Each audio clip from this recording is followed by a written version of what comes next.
Hey folks, Evil Pajamas here, and we're going to continue our deity level playthrough with 9 AIs on the Small Terra map. We left off just as we were entering the medieval era.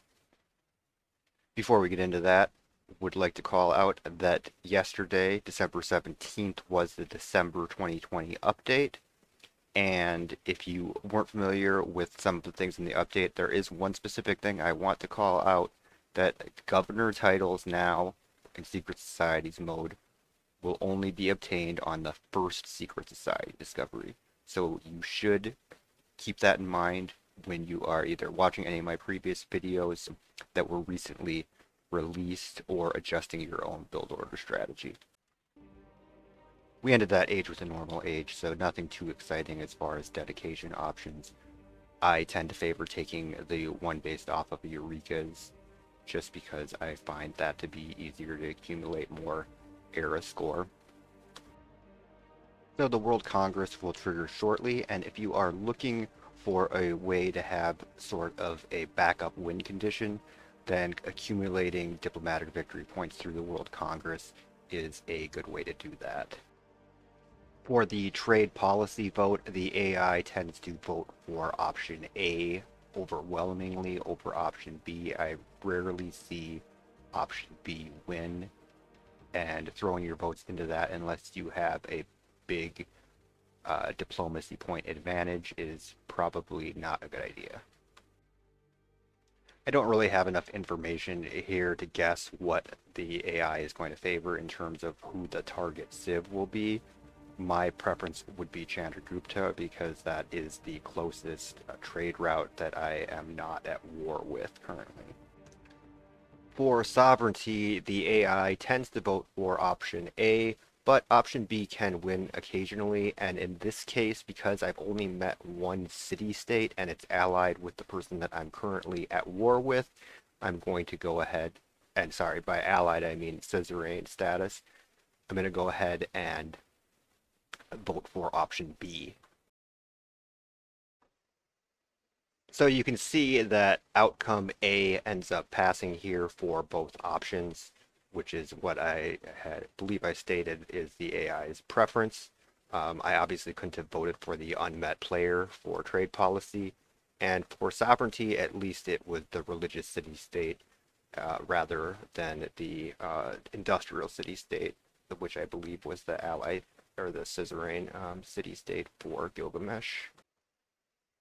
So you have to be extremely careful when you are setting up to get in catapult hits because they will prioritize targeting those catapults.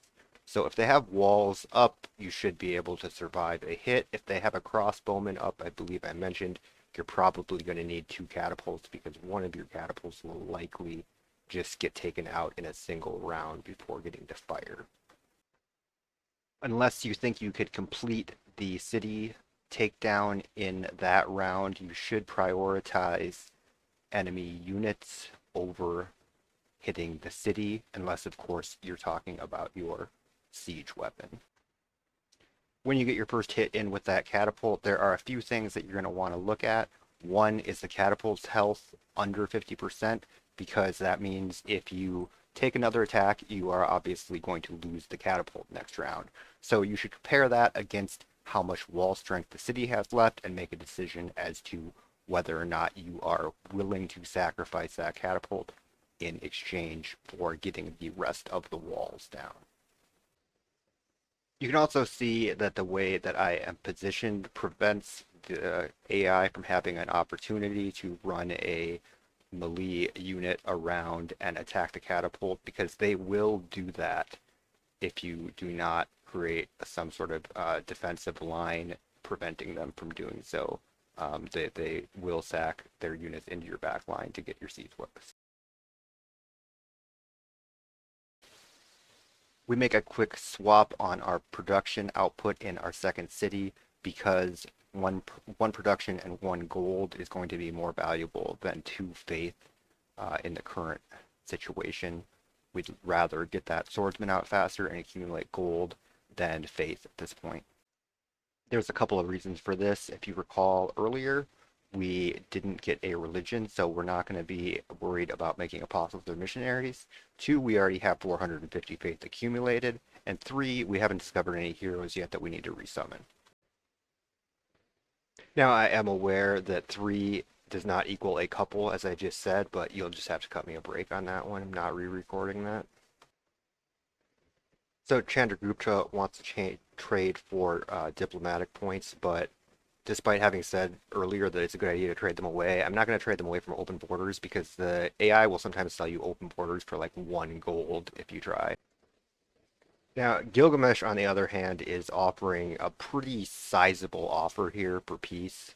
You can see that is the equivalent of like 647 odd gold and 14 diplomatic victory points.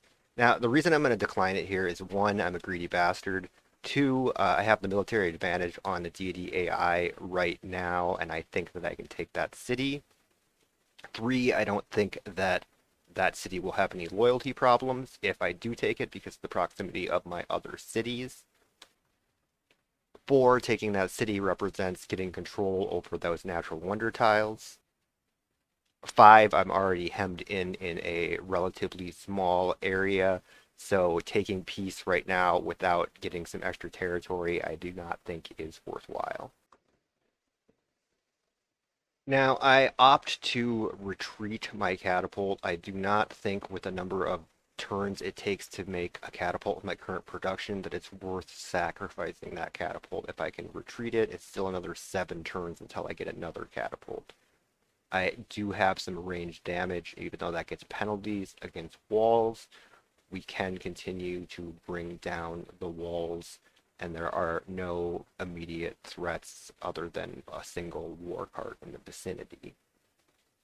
Now, you might be wondering why I'm not sort of suicide sacking the vampire into the walls there. That is one thing that you could do, but because the vampire is at full health right now, I don't want to start doing that because then you start doing less damage because you're damaged. If I already have a damaged vampire, I will go ahead and keep suiciding into a city or whatever unit with the vampire, but I don't want to give up his full health damage right now because he can do a lot of damage to other units.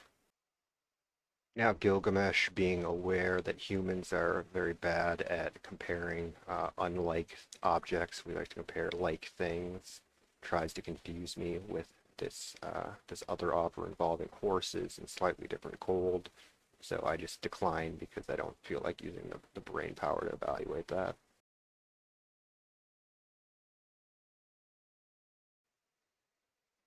So we continue on with our siege, and there's nothing really noteworthy happening. Even the meeting with Congo is not particularly noteworthy, as they aren't anywhere on the map that is going to affect me as of right now, based upon what I'm trying to do with this game. You will note that the next selection I make for technology is machinery. It is very important that if you are fighting to prioritize getting crossbowmen. It is extremely valuable upgrade wise in combat, and the AI will certainly be moving into crossbowmen.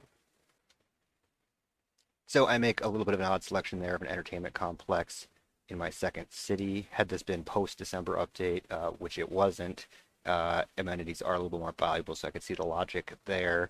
Because now it is, I believe, 10% for happy and 20% for ecstatic. Not that I have to worry about that because I've met -2 amenities on that city. You also fall into revolt quicker now. Not that I've ever gotten to revolt, but the only reason I could see based upon where I'm placing that is that I must be making the prediction that I'm going to take Uruk, and I'm trying to position that to get more value from a future stadium. I think Uruk is the capital, so that's a bold prediction there, Cotton. Once you've taken down the walls, for the most part, the melee units that you're using as your front line to guard your back line of siege should have a relatively easy time taking down the remainder of the city health pretty quickly. Now, if you are anticipating running into any loyalty issues with a city that you anticipate taking, then you should leave an available governor title or available governor that can be shifted over to that city for once you take it.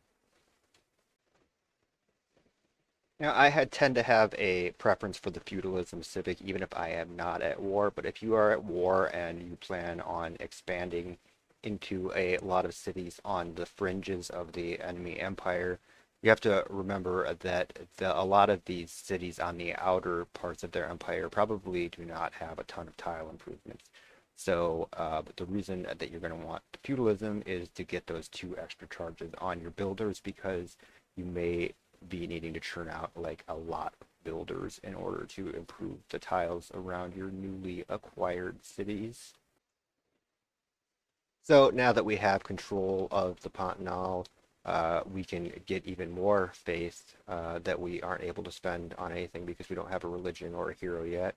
But at some point, that faith may be useful. But as you can see around that area, because we took I believe it's called Earth Goddess, the +2 to breathtaking tiles, +2 faith, those Pantanal tiles and the area around it they're super valuable to us, and they're going to be super valuable to our vampire that wants to build a nearby home.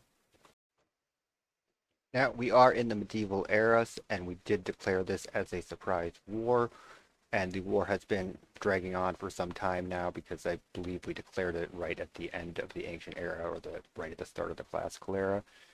So we should be aware that the war weariness negative amenities penalty may be dragging on a bit now, and if I were playing this post update for December, I would probably be considering now ending the war because the amenities are weighted a little bit more.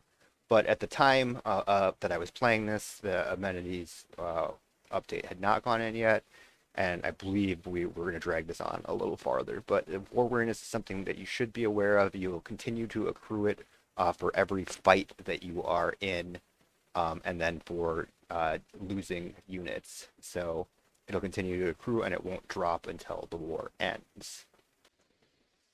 Also, if you didn't notice while I was talking, that a giant tornado decided to plow right through the center of my army, which is super awesome.